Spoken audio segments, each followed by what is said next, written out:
प्रायोजक है द गुरु सेठ jewellers, GM road near radio station.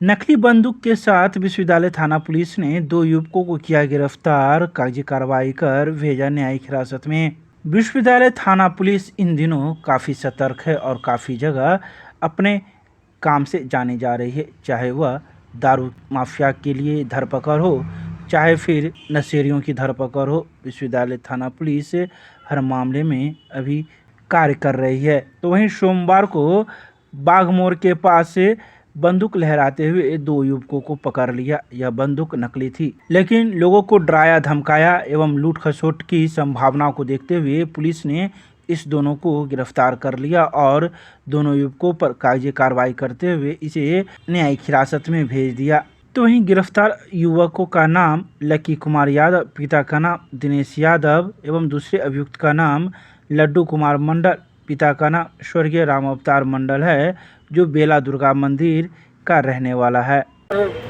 Road पे जो ना खिलौना वाला बंदूक फेंका हुआ था, उठा लिए थे, बच्चा के खेलने के लिए लेके जा रहे थे घर। इसी मामले में पुलिस आया और दबोच लिया हम लोग को। आलतू फालतू मामला है सर, ये हम लोग कोई चोर बदमाश कुछ भी नहीं है सर। कभी भी हम लोग के खिलाफ एक भी FIR या कुछ भी दर्ज नहीं हुआ है थाना पे सर। कहाँ पर से पकड़ा है? सर बागमोड़ के पास से पकड़ाए हुए हैं सर हम। मेरा नाम हुआ लकी कुमार यादव, पिताजी का नाम दिनेश यादव, घर बेला शंकर। किस आरोप में पकड़ा है? वही नकली बंदूक के आरोप में कहाँ से पकड़ा है? बागमोड़ से नकली बंदूक हमने रखे हुए थे सर। क्या नाम हुआ? हमने रखे हुए थे। क्या नाम हुआ? लड्डू मंडल, पिताजी का नाम श्री राम अवतार मंडल, घर स्वर्गीय राम अवतार मंडल, घर घर बेला दुर्गा मंदिर, कौन थाना पकड़ के लाए? यूनिवर्सिटी था।